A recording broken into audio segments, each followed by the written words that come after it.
Héroes, combates épicos, magia desconocida. Hoy, en el taller de reglas, SRD quinta, segunda parte.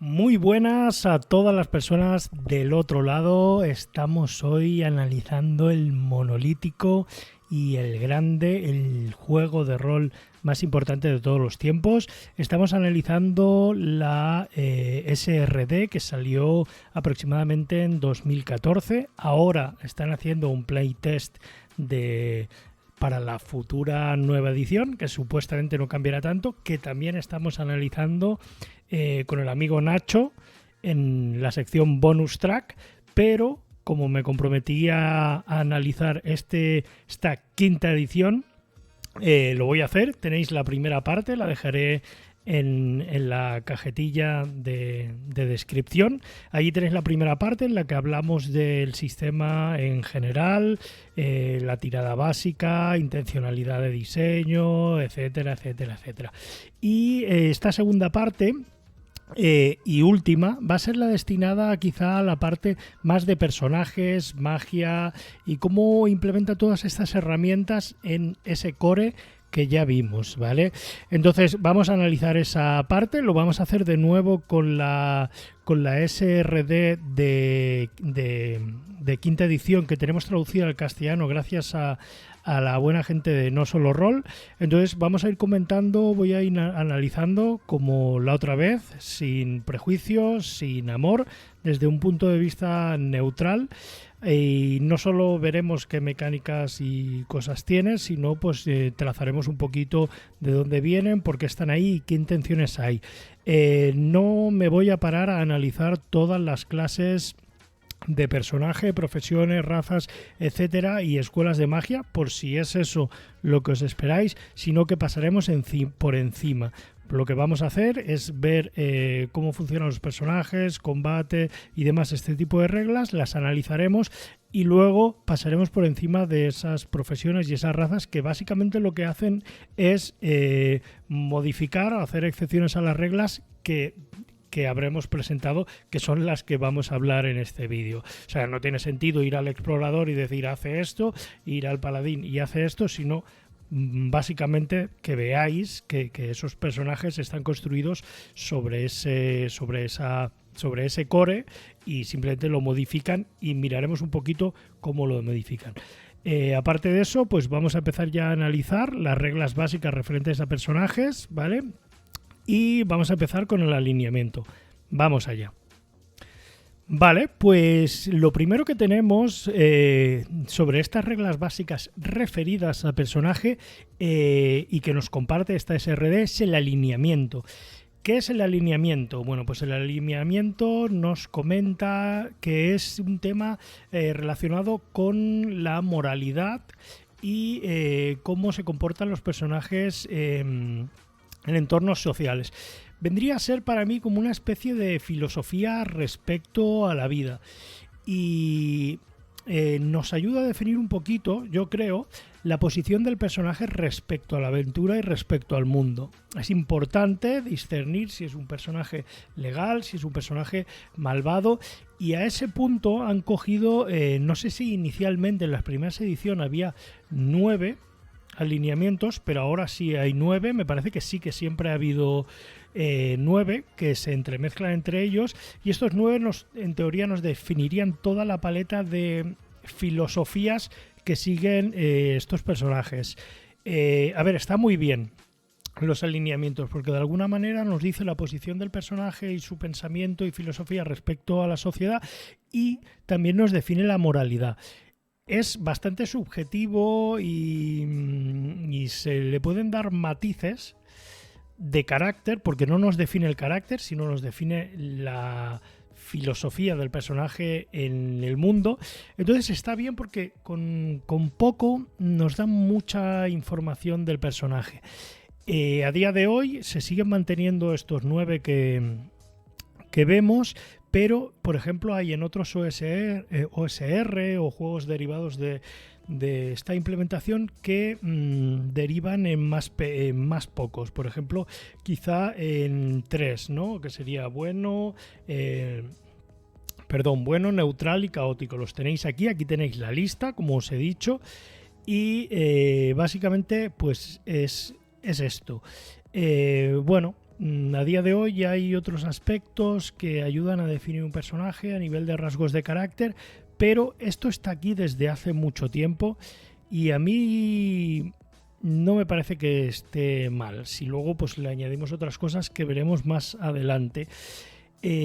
Cuando nos habla un poquito del alineamiento del multiverso, nos está justificando que haya criaturas malignas de por sí. Criaturas que, por ejemplo, hayan sido esclavizadas por deidades, demonios o lo que sea, y que por sí, por el mero hecho de existir, ya son pues o malvadas o neutrales o benignas, ¿no? Como podrían ser pues los ángeles celestiales de un dios, pues inherentemente su naturaleza es que son benignas.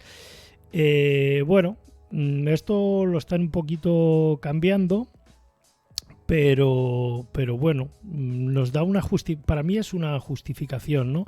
Y luego lo que chirrió un poquito es que los que sí que tienen elección son los personajes antropocentristas, ¿no? Que son los que llevaremos nosotros. Entonces nosotros sí que podemos elegir el alineamiento, pero hay criaturas en ese mundo que ya son malas o son buenas porque sí.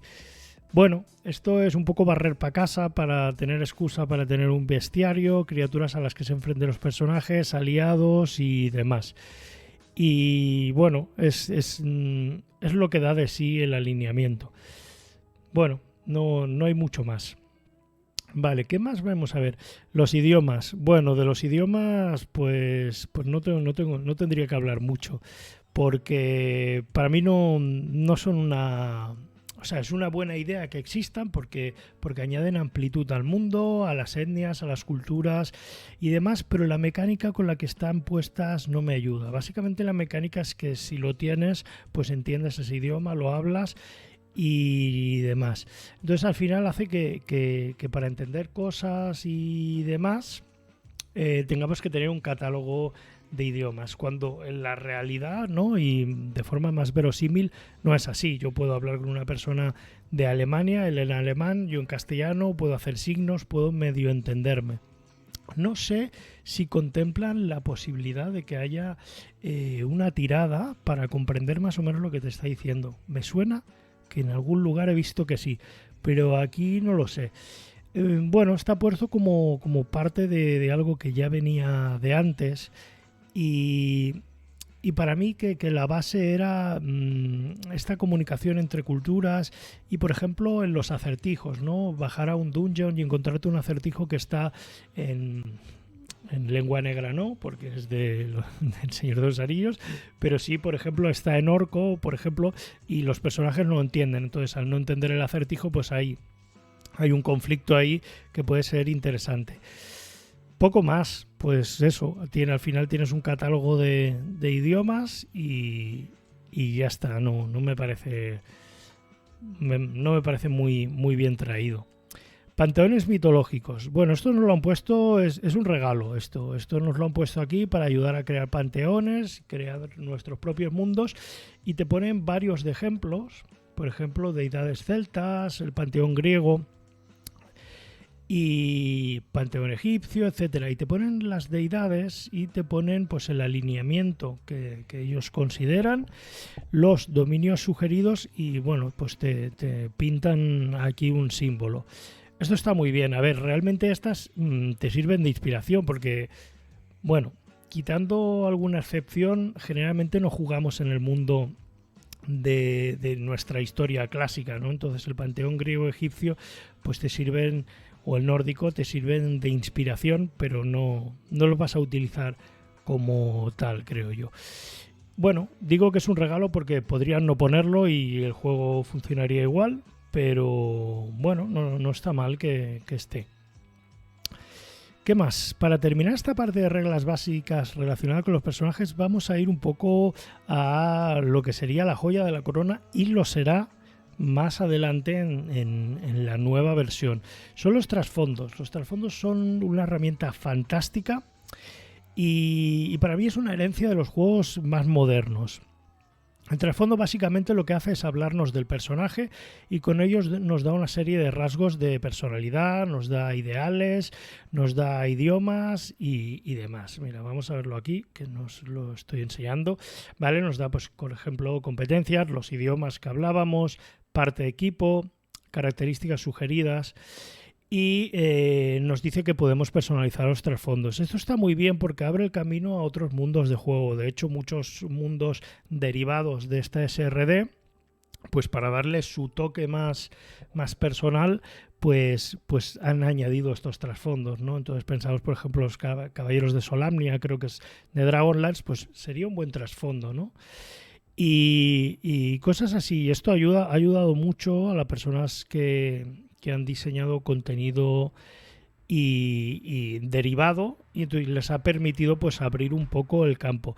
Sí que es verdad que cuando salió nos encantó, o por lo menos a mí me encantó porque me pareció sensacional, pero ahora con la nueva versión yo creo que mejorará mucho más. Sí que, por ejemplo, Seijo, que lo recomendé en el canal, si no lo seguís, seguidlo porque vamos, es un maestro de este sistema, hizo un compendio de, creo que profesiones, no sé cómo se llama, profesiones y talentos, creo, y básicamente lo que hace es poner él cataloga una serie de trasfondos en los que tiene una serie de los bonos de competencia en lugares raciales, los ha puesto ahí. Entonces eso es muy interesante y es un poco lo que van a hacer supuestamente en la nueva edición. Me parece mucho más coherente que un personaje tenga un +2 a fuerza porque se ha criado siendo un herrero en las montañas que porque sea un enano de por sí, ¿no? Entonces quitamos ese estigma racial que ya dijimos y del que hemos hablado en el otro vídeo y se va hacia algo más inclusivo, ¿no? Y qué mejor forma de poner esos bonificadores de competencia en lugar de a la raza del trasfondo. Entonces con la nueva versión de los trasfondos creo que vamos a tener... Pero bueno, ya me estoy yendo por las ramas. Básicamente lo que hacía el trasfondo era esto, que hasta ahora Dungeons and Dragons no lo hacía o no lo hacía de forma mecanizada y sí que es importante, ¿no? Porque cuando tú empiezas a nivel 1 empiezas a ser un aventurero, pero ¿qué has sido antes? Pues si has sido un criminal tendrás unos rasgos diferentes que si has sido, pues por ejemplo, un noble, ¿no? Entonces este trasfondo nos ayuda a esto y lo hace de forma muy interesante y nos pone, por ejemplo, aquí tenemos el de acólito, el clásico, nos lo pone de ejemplo para que veamos cómo hacer unos o implementarlos, ¿vale?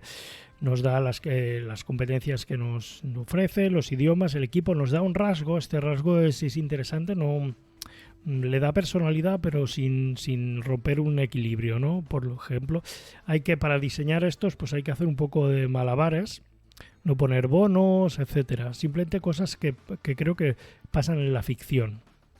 Vale, por ejemplo, aquí como que nos da un refugio y demás, que eso ocurre en la ficción, pero no modifica la matemática del juego. Y esto es interesante. Las características sugeridas pues nos da rasgos de personalidad, podemos tirar un dado o elegirlo, nos da un ideal. Y esto ofrece, pues le da un poco de cuerpo al personaje. Entonces, los trasfondos, además de darnos cosas, pues le da rasgos de carácter que lo hacen pues más humano, ¿no? Pero sí más entero, ¿no? Más creíble, más verosímil. Y es interesante porque salen dos personajes con un mismo trasfondo, no tienen por qué ser iguales. Y esto pues la verdad es que está bien. Además, siguiendo estos ideales y demás, ganamos inspiración, que es lo que ya vimos. Entonces, de alguna manera, herencia de estos juegos modernos nos premian por interpretar un personaje que ahora sí que podemos, porque ahora sí que tiene rasgos, sí que tiene un pasado y tiene muchísima más entidad. Me he extendido un poquito con los trasfondos porque me parece una de las innovaciones más interesantes que metieron en esta SRD respecto a ediciones anteriores y además de chulo y elegante, pues merecía hablar de ello, ¿vale? Entonces ahora vamos a hablar un poquito nos saltamos las razas y las profesiones, que las veremos luego como os he dicho, vamos a ver las reglas básicas de combate. Bueno, pues vamos con esas reglas para el combate y empezamos con esas acciones en combate. Bueno, como ya comentamos y ya vimos, el combate junto a la exploración y el conflicto social es uno de los pilares de esta edición. De hecho, esos son los tres pilares de esta SRD y de esta edición. Y aquí nos presenta un poco lo que para mí siempre ha sido, y con algunas modificaciones para que las reglas sean más sencillas. Lo que tenemos aquí es un listado de acciones que podemos hacer en combate y desde ataque, ayudar, buscar, esconderse, y nos lo cuantifica en esas rondas de combate, porque cuando aquí empieza el combate ya el tiempo no es abstracto, sino tiramos una iniciativa, funcionamos por turnos, por rondas, como podría ser en un juego de mesa. Entonces, al mecanizar el tiempo y el espacio en el que están nuestros personajes, pues evidentemente cada una de estas acciones pues tiene que tener sus propias reglas, ¿no? Prepararse pues nos dice qué podemos esperar, etcétera. Y por ejemplo, pues cuando sprintamos nos dice cuánto podemos correr, etcétera. Esto ya lo vimos un poquito con las reglas normales, y aquí básicamente es decirnos lo que podemos hacer cuando ese tiempo se detiene y cuando estamos en momento de acción. Nada que nos conozcamos, esto viene de ediciones anteriores, sí que se ha simplificado un poquito en general, porque ya no tenemos esos bonos, por ejemplo, acumulativos de 3.5, y es mucho más sencillo, ¿no? Con la mecánica de ventaja-desventaja que ya vimos que era una de las implementaciones de esta edición muy interesante, pues se simplifican algunas cosas. Básicamente son estas acciones. Te sugiere que se pueden hacer otras acciones, pero que de alguna manera pues usemos la lógica de lo que se puede y lo que no se puede. Y bueno, pues hay otros juegos derivados de esta SRD pues que lo tratan de una manera quizá menos matemática y más interesante. Lo vamos a ver porque vamos a ver más partes, pero bueno, os voy comentando. Vale, cobertura. Está simplificado respecto a otras ediciones, creo. No recuerdo muy bien cómo se llevaba la cobertura antes, pero ahora lo que hace es darte un bono a la CA dependiendo del grado de cobertura que tengas. Bueno, está bien, porque al final es como más difícil golpearte. Creo que podrían haber metido, por ejemplo, aquí los escudos, e incluso se podría simplificar, ¿no? Cobertura media, 3/4, cobertura total. No sé, se podría haber hecho quizá un cobertura media y un cobertura total, que te cubre un escudo, como... Bueno, no está mal, pero se podría haber simplificado un poco. Vale, tanto combatir como bajo el agua como combatir desde montura son esas excepciones que vemos al combate, que ya nos presentan. Son dos acciones de combate que modifican todo el escenario del combate o la acción propia de forma bastante considerable, por eso tienen su apartado propio. Yo creo que nos lo ponen un poquito como de ejemplo, porque si no pusieran esto habría personas que dirían, oye, ¿y cuando estoy debajo del agua o cuando estoy en una montura? Y estos quizás son los más emblemáticos. Hay otras, ¿no? Como el combatir a ciegas, etcétera, que creo que aquí no está, pero en el manual sí que está. O sea, te lo ponen como dos condicionantes, ¿no? Pero hay muchos más. Todo puede afectar al combate, ¿no? Si estás en un edificio en llamas, si estás tragando humo en ese momento, pues si estás encima de un carromato, mil formas. Pero bueno, yo creo que con estas te puedes hacer una idea. Es un poco lo que veíamos con el tema de los venenos y las enfermedades, que te dan un listado súper amplio con ejemplos que está muy bien, pero no te dan como una fórmula para que tú los crees, sino que te dan esos listados de ejemplo y tú podrías crear ese tipo de situaciones. Pero yo ahora mismo, por ejemplo, si me dieran una fórmula, pues me sería muy fácil decir, pues voy a crear un encuentro en el que los personajes no están a caballo, sino están en Eberron, están en un tren a toda velocidad. ¿Cómo afecta eso? Si nos dieran una fórmula, pues quizás sería más fácil. A ver, está bien. Yo esto ya lo comenté en el otro vídeo. Al ser un juego muy dependiente de matemática y todo muy estipulado, y quizá con una parte de la comunidad de juego muy power gaming, por decirlo así, pues entonces tienen que escribir las reglas así. Eso para mí, ya lo comenté, es una mochila que se arrastra desde hace 30 años y que hemos visto en otros juegos que se puede simplificar, pero bueno, ellos han tomado esta decisión y ya está. Hay personas que les gusta mucho este tipo de combate y lo veremos cuando veamos, pues, por ejemplo, el daño y la curación, que creo que es lo siguiente que vamos a ver. Sí, el daño y la curación, puntos de golpe, tiradas de daño, golpe crítico, tipos de daño, etcétera. Vale, daño y la curación. En el momento en el que los personajes pueden hacer una cantidad de daño, pues tiene que haber una cantidad que puedan recibir. Aquí entran los puntos de golpe. Los puntos de golpe miden la salud, es un conteo con una cantidad de puntos que tenemos y cuando llegas a cero, pues mueres, caes inconsciente, etcétera, ¿vale? Esto me parece súper interesante y muy llevable a primeros niveles. Cuando tengo un personaje de nivel 3 y tengo quizá 15, 20 o 25 puntos de golpe, pero cuando tenemos personajes de alto nivel y ya tenemos 100 puntos de golpe,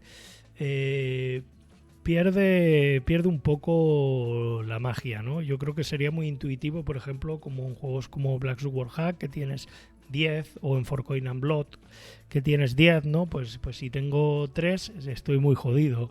Y si tengo 7, pues apenas estoy herido. Es muy fácil de entender, pero si tengo 62, ¿cómo está, no? Y también ocurre eso, que no hay modificadores.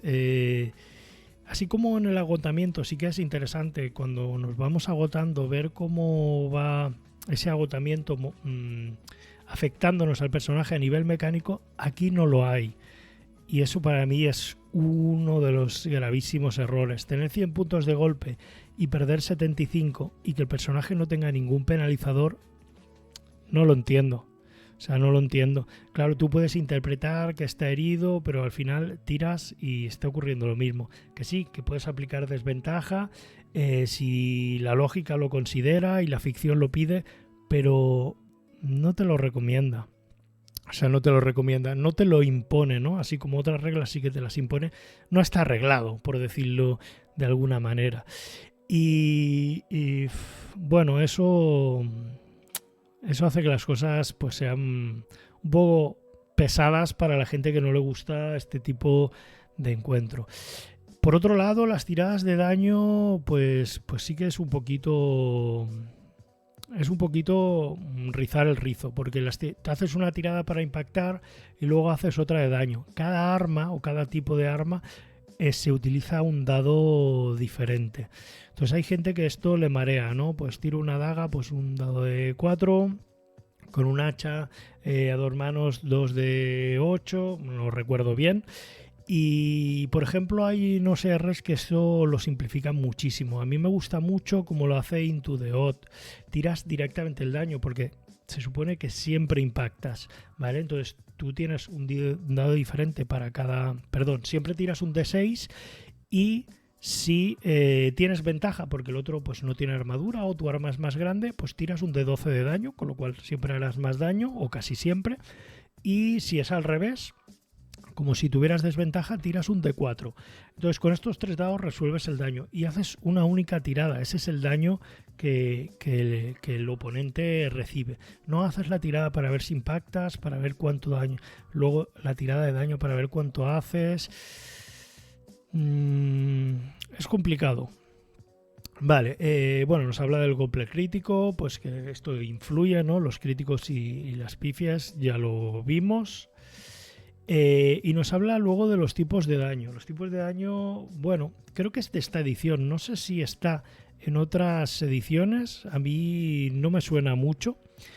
Pero está bien traído. Lo que pasa que me parece que hay muchísimos tipos de daño. Estamos hablando de que al haber muchos tipos de arma y muchos tipos de de magia, ¿no? Pues tenemos muchos tipos de daño. Me parece excesivo. Yo creo que se podrían simplificar. Luego nos habla de las resistencias y vulnerabilidades. Esto es interesante como mecánica, porque bueno, una resistencia hace que recibamos la mitad y vulnerabilidad el doble. Sí, así dicho, sí, es súper sencillo, súper guay, pero volvemos a lo de los puntos de golpe. Que pues no es lo mismo que si yo te voy a hacer 10 puntos de daño y tú eres resistente a este tipo de daño y te hago 5, ¿vale? Que si son 100 o 150 o 62. Entonces, ¿qué pasa? Que si te hago 70 de daño, te ahorras 35. Son muchos. Sí, que estará equilibrado, ¿no? Con el grado de poder de los personajes, pero no me parece del todo elegante. Sí que la mecánica está bien, pero se suma a ese problema, que no es un problema, es una cosa que a mí personalmente no me gusta, que es los puntos de golpe. Y con eso de los puntos de golpe, pues vamos a ir también un poquito a hablar de la curación. La curación va con los descansos. Ya hablemos en el otro vídeo de los descansos, descanso largo y descanso corto.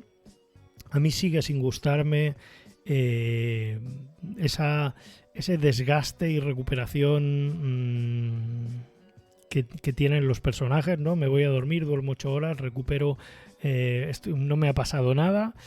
Y cosas así. Sí que es verdad que en la guía del Dungeon Master, pues para ambientaciones más duras, pues te dice que recuperes menos, o quizá, por ejemplo, yo en Descenso de las Entrañas de la Bestia, como es un entorno hostil, decía que los descansos largos no los podías hacer si no era bajo techo. Entonces eso hace que el personaje se desgaste y le hace mucho más difícil recuperarse. Aún así, a mí el tema de la curación no me acaba de convencer. Es que la base de lo que no me acaba de convencer es el funcionamiento de puntos de golpe. Nos habla de muerte instantánea, como quedar inconsciente, las tareas de salvación con la muerte. No sé si son de esta edición, pero bueno, también está bien. Es una manera de, pues una vez llegas a 0 puntos de golpe, que en teoría en otros OSR, por ejemplo, más limpios de reglas, mueres. Aquí no, aquí tienes que hacer unas tiradas para ver si realmente mueres o no. Está bien, porque normalmente sueles tener apego al personaje. Bueno, nos dice estabilizar criaturas, muerte de los monstruos, etcétera. Puntos de golpe temporales. Son básicamente reglas, subreglas que hacen referencia a todo el daño y la curación, que es complejo y tiene muchas capas, de igual forma que lo es el combate. Y bueno, pues son estas reglas secundarias que nos ayudan de alguna manera a ampliar esto, que para algunos pues se nos hace una montaña y a otros pues les parece capaz de cosas interesantes. Bueno, es el diseño que siempre ha tenido y me parece que esta vez pues quizá es más elegante y más sencillo. A esto tenemos que sumar las etiquetas de las condiciones, agotamientos, etcétera, ¿no? Entonces al final son muchas capas. He rajado mucho como opinión personal de los puntos de golpe, porque a mí me gustaría de otra forma, os la voy a comentar. Yo creo que me gustaría mucho más con estados y heridas, ¿no? Entonces, cuando sobrepasan un umbral de herida, pues recibes una herida, tu personaje pues tiene un penalizador, y en lugar de tener una cantidad de puntos de golpe que simbolicen como una barra de un videojuego, ¿no? Que simbolicen la vida de mi personaje, pues quizá prefiero 4 casillas con 4 estados, y cuando tenga los 4 estados pues estoy fuera de combate, ¿no? Y que se hagan reglas sencillas de cuando gano un estado, ¿no? Pues por ejemplo, no sé qué juego es, que si el daño sobrepasa tu constitución, que tenemos un valor pues entre 8 y 20, pues cuando sobrepasa recibes una herida. Entonces es interesante, ¿no? Porque, por ejemplo, los golpes de daga que me quitan 3 no me hacen nada, pero si alguien me hace 17 y tengo constitución 12, pues sí que recibiría una herida de esas 4, ¿no? Un poco quizá más parecido a Savage Worlds. En mi opinión, es una opinión personal, los puntos de golpe no está mal, funcionan, está equilibrado para con las criaturas, para los niveles, etcétera. pero a mí es una cosa que no... Es una de las cosas que no me gusta de este juego en general. Vamos a ir terminando las reglas básicas de combate, movimiento y posición.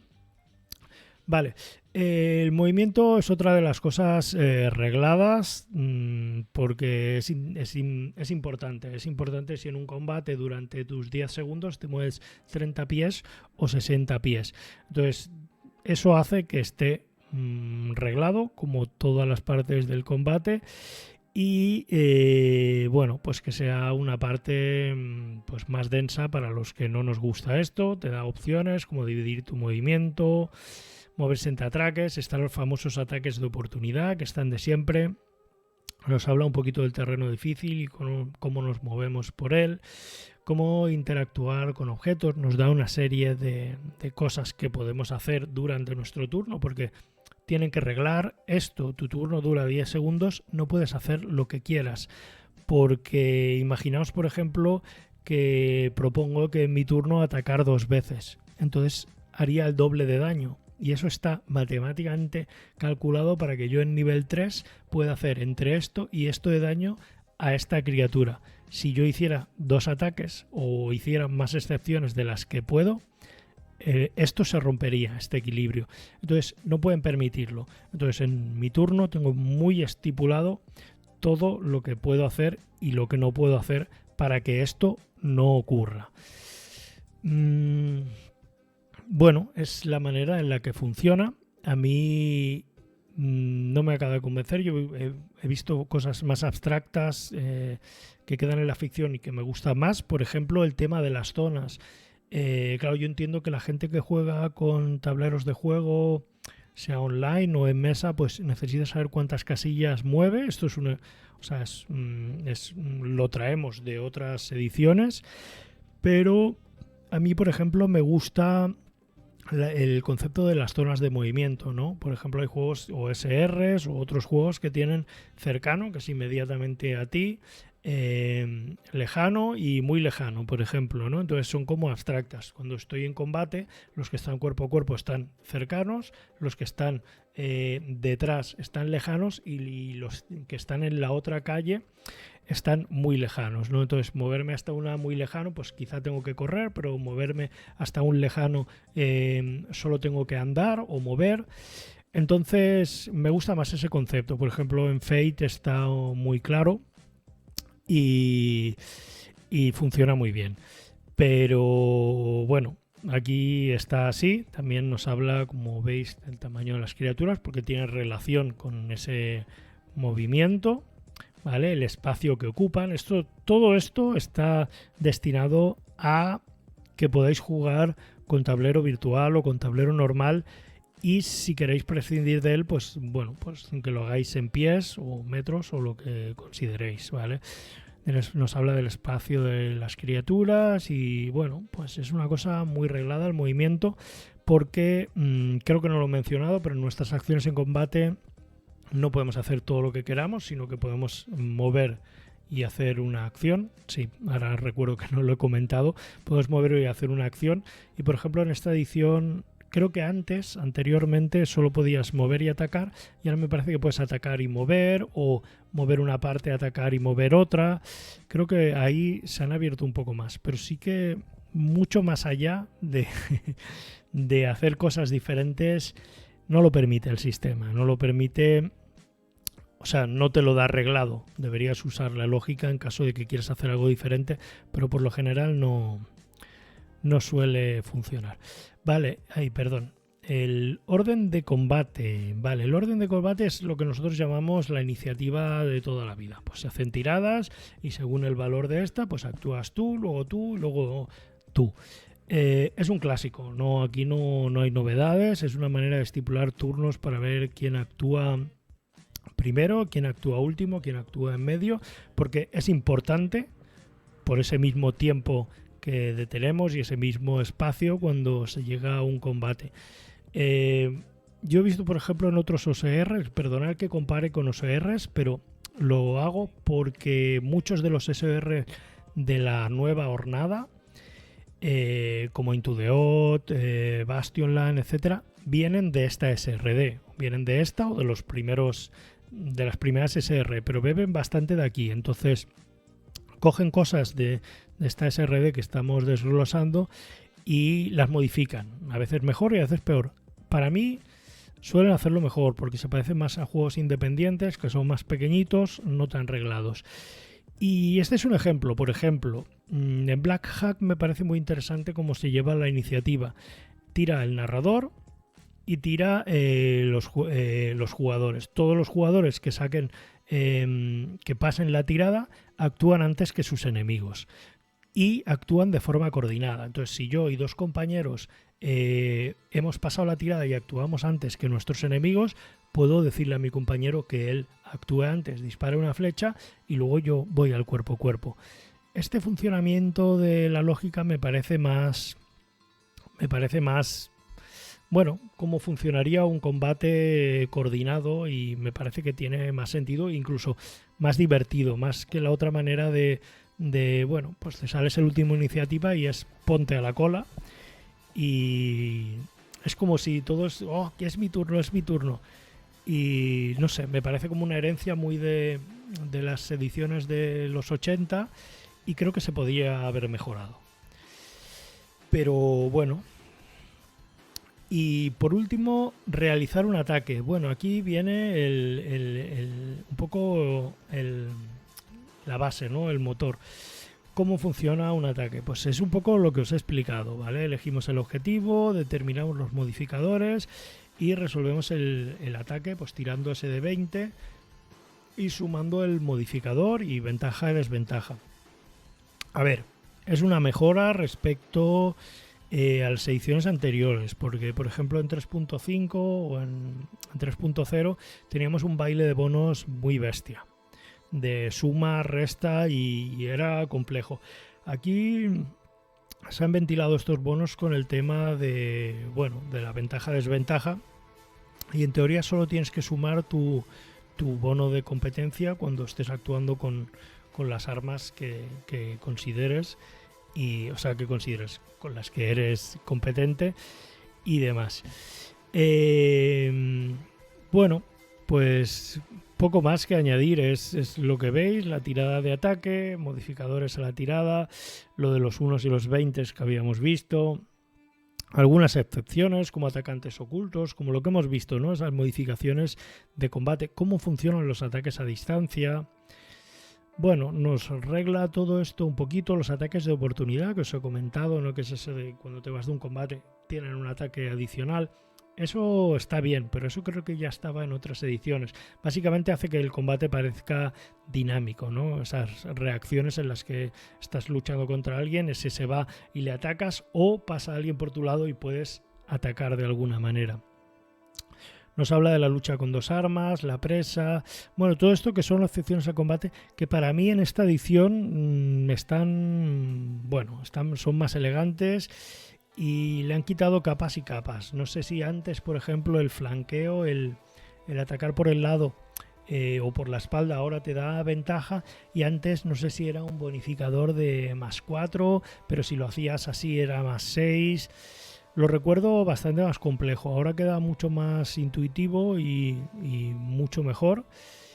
Y poco más que añadir. Estos serían las reglas referentes básicas a combate, las reglas básicas referentes a personajes ya hemos visto, y vamos a ver las reglas referentes a la magia. Perfecto, pues vamos a ver esas reglas de magia. Hemos visto las que hacen referencia a los personajes, las que hacen referencia al combate, y sí que las reglas de magia, aún no siendo la exploración o el conflicto social de esos pilares que decíamos, sí que son importantes porque, en los mundos de Dungeons and Dragons hay mucha magia y siempre ha habido mucha magia, y el tema de los conjuros pues es muy importante y está muy reglado, hasta el punto de que a veces medio manual son conjuros, ¿vale? Vamos a ver, lanzar un conjuro. ¿Qué nos cuenta? ¿Cómo hacer magia? No vamos a ver todos los hechizos, no tiene sentido, pero sí que vamos a ver el funcionamiento. Vale, las reglas de magia, igual que las de combate, para mí se han simplificado. No recuerdo bien cómo eran las de 3.5 o Advanced Dungeons, pero sí que me suena que había como un baile de bonos también bastante complicadito. Nada, aquí es muy sencillito, tienes que hacer una tirada como si fuera pues como si fuera combate o uso de habilidad.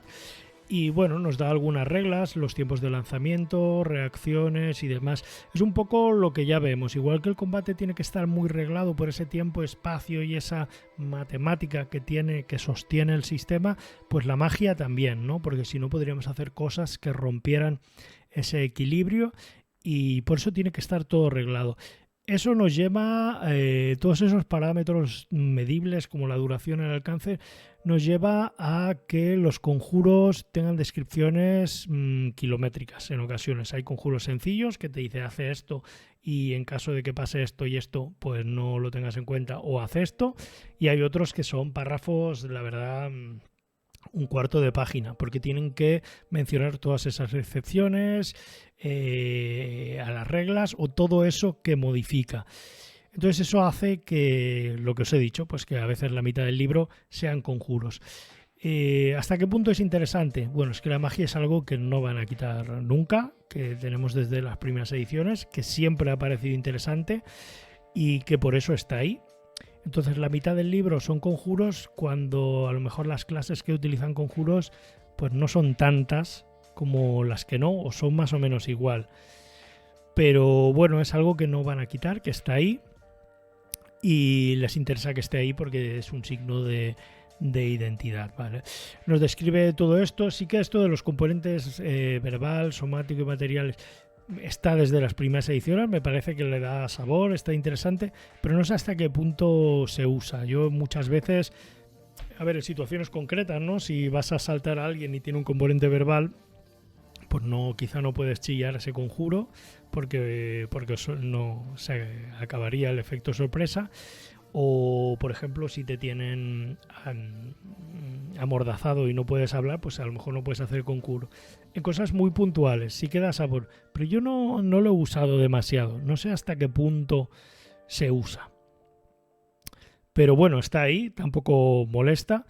Vale, pues nos habla un poquito de las duraciones de los conjuros. Creo que aquí sí que se ha simplificado un poquito. Bueno, nos habla de las áreas de efecto en forma de cono, en forma de redonda. Esto es importante por esa cantidad de metros, esa rejilla de casillas que hablábamos, a quienes afecta, a quienes no afecta. Eso es importante. Así que lo tienen que hacer porque afecta a ese entorno y lo tienen que hacer. Te describe las diferentes formas de este área. Para mí un montón, igual que con, bueno, pues con los tipos de daño y demás. Entonces, si os fijáis, al final, cuando entra un combate hay que tener muchas cosas en la cabeza. Si alguien hace magia, pues las áreas de efecto que se suman a los movimientos, que se suman a las condiciones, que se suman a el daño de tu arma, son muchas cosas. Hay gente que le chifla esto, ¿no? Y gente que no. Por eso cuando los encuentros surgen, pues a lo mejor se te come o dedicas más de la mitad de la partida a depende qué tipo de encuentros.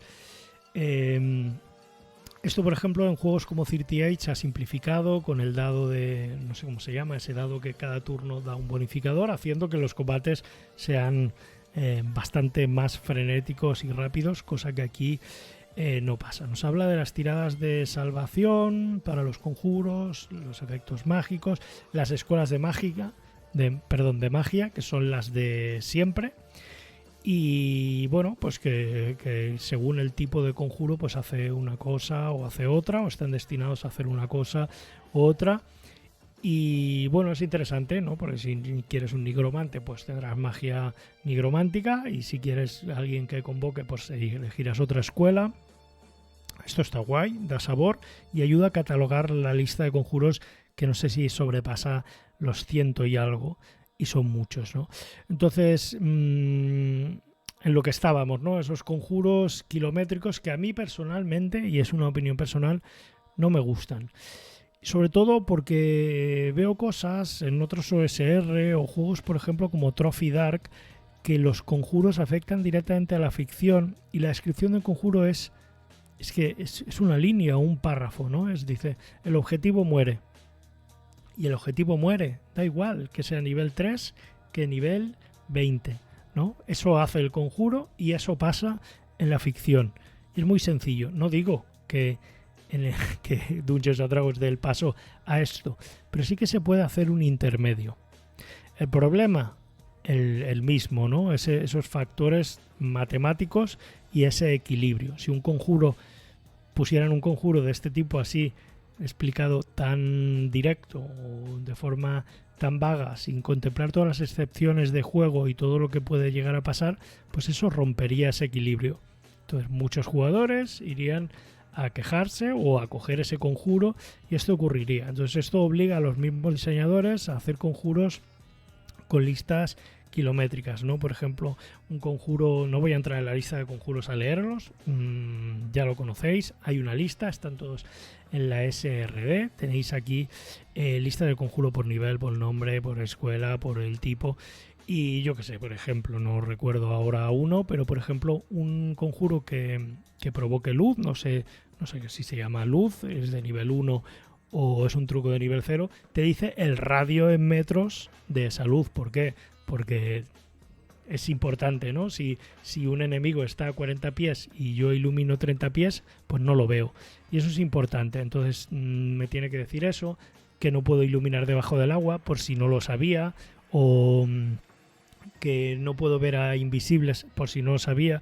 Entonces, cuando se redacta un conjuro, se tienen que redactar todas las excepciones o situaciones en las que podría modificar o cambiar algo de ese juego y de ese equilibrio. Por lo tanto, vamos a esas descripciones kilométricas que, bueno, pues mira, si queréis os enseño una. Bueno, mire, he clicado uno al azar, campo antimagia, es un nivel 8 y claro, más nivel, más complejidad, ¿no? Bueno, pues nos habla de todo esto y esto está muy bien. Si tienes un conjuro, 2, 3, 5, pero cuando llegas a niveles altos tienes muchos conjuros. Te tienes que hacer grimorios y no es coña, te tienes que hacer grimorios con los conjuros que tienes, todo lo que hacen y demás. Sí que es verdad que venden cartas y demás con los resúmenes de los conjuros y bueno, eso pues simplifica un poquito, o sea, hace la tarea de jugar más fácil, pero sí que es verdad que bueno, hay a personas que le asusta y de hecho yo conozco jugadores o jugadoras que les tira para atrás llevar un mago precisamente por esto, ¿no? Es más fácil llevar un explorador o un guerrero y bueno, también hay quien le gusta llevar este mago pues precisamente o este hechicero por esa cantidad de cosas que pueden hacer, que podemos ver y demás. Vale, pues hasta aquí toda esta parte. Si queréis, vamos a echar una ojeada rápida a las razas y las profesiones para que veáis lo que os diga. Básicamente lo que las razas y las profesiones son dos selecciones que podemos hacer nosotros cuando nuestra raza, pues si somos un gnomo, un humano, un mediano, y la profesión es a qué está destinado nuestro personaje y por tanto qué poderes especiales vamos a tener. No voy a entrar una por una porque no tiene sentido, ¿vale? Básicamente lo que quiero comentaros de las razas y las profesiones es que esas capacidades especiales, tanto raciales como de profesión, lo que hacen es modificar todo esto que hemos visto y todo lo que vimos. Por ejemplo, pues un explorador quizá, no lo recuerdo bien ahora, pero tiene un estilo de combate de 2 armas. Entonces, mientras que otro personaje tendría un penalizador, él no. Al final son excepciones a las reglas que nos permiten hacer cosas. Por ejemplo, cuando yo elijo un mago, puedo hacer magia. Otro personaje no puede, en principio, hacer magia. Sí que hay clases mixtas, por ejemplo. Entonces, por ejemplo, un semiorco, pues cuando llega a 0 puntos de golpe puede recuperar puntos de golpe y no cae inconsciente, que hace referencia a la regla de puntos de golpe y qué pasa cuando llegas a 0 puntos de golpe.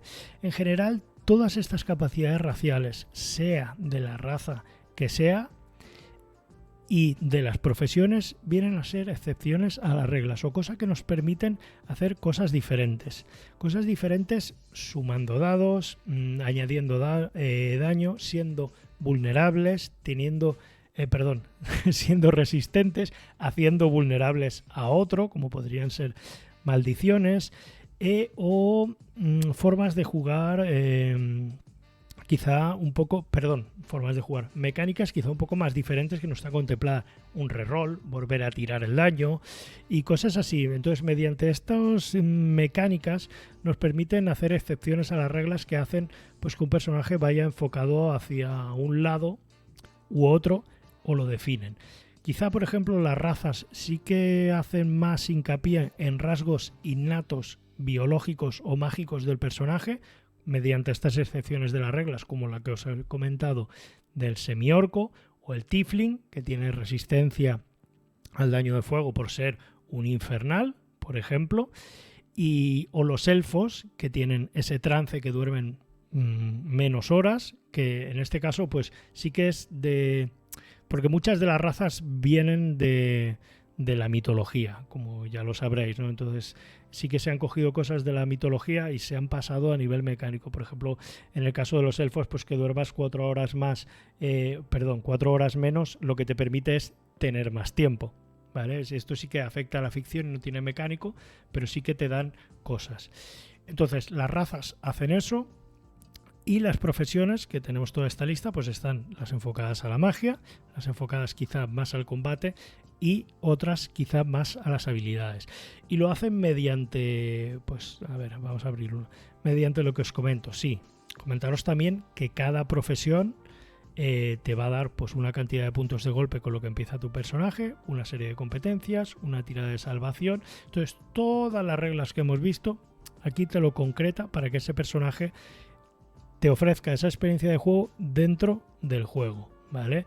Te da el equipo y luego sí que aquí tenemos ya el desglose gordo de pues los conjuros a los que podemos acceder, las dotes de profesión que nos da, ¿vale? Nos las explica todo y que se van ampliando conforme vamos subiendo. Todas estas dotes o capacidades especiales, de igual forma que las de raza, son o se basan en excepciones a las reglas o ampliando estas, pues con lo que os he dicho, con mecánicas que me permiten a mi personaje hacer cosas adicionales, ignorar cosas que me podrían afectar, etcétera. Por eso digo que no tiene sentido que os explique una por una de profesiones que hacen, ¿no? Sino que veáis que lo que hacen las profesiones y las razas es modificar ese core que ya tenemos y nos dan una serie de patrones, ¿no? Entonces, a eso, por ejemplo, en las razas pues se le añaden las descripciones pues tanto evocadoras, nos habla de la edad, la mejora de característica, que viene a ser un bono, el alineamiento recomendado, entre comillas, y demás. Y luego pues sus rasgos raciales, que como ya hemos visto en las siguientes ediciones, pues quizás se van a ventilar un poco. Y básicamente esto, ¿vale? Me sabe mal no teneros otra hora aquí explicando raza por raza y profesión por profesión, pero no tiene sentido, porque lo que estamos analizando es el sistema como tal y las razas y las profesiones simplemente ofrecen modificaciones mecánicas para pues afinar esas experiencias de juego. Evidentemente tenéis, miles de vídeos en YouTube desglosando las razas, desglosando las profesiones si queréis entrar en detalle. Pero para las personas que nos veis, que veis el taller de reglas para ver ese análisis, no tiene ningún tipo de sentido. Y con esto, y igual, en el bestiario que veis por aquí tampoco entraré porque ya hablamos de las criaturas en el vídeo anterior y aquí pues nos ofrece listados infinitos que están muy bien y que nos permite pues jugar como queramos y cuando queramos. Pues con esto estaría todo. Muy bien, pues hasta aquí ha estado el segundo y último vídeo de la SRD de quinta edición en el taller de reglas. Gracias a todas las personas que habéis estado aquí apoyando.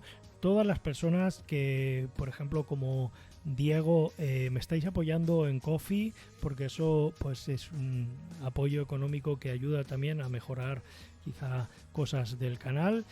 Y bueno, pues agradeceros a todos los que nos veis, a todos los que comentáis, el incansable Wallace, que siempre está ahí, y alguno más. Y nada, pues daros las gracias. Espero que os haya gustado esta chapa de, al final, 2 horas entre el volumen 1 y el volumen 2. Y bueno, como os he dicho, que nadie se enfade, y por nada que haya podido decir, las cosas que he dicho que son opiniones personales, pues son opiniones personales. Yo no tengo nada en contra de este juego y tengo muchas más cosas a favor. De hecho, yo escribo cosas para este juego y me gusta mucho, pero sí que hay cosas que pues no me gustan, opinión personal. He intentado ser lo más neutral posible cuando he hablado, lo he comparado con otras ediciones, hemos visto que hace bien, que no hace tan bien respecto a otros juegos y respecto a mi opinión, que puede ser completamente diferente a la vuestra. Y nada, pues simplemente agradeceros la paciencia y nada, nos veremos en el próximo taller de reglas con... Vete tú a saber qué vendrá en el taller de reglas, pero espero que sea un poquito más corto. Muy bien, gracias a todos.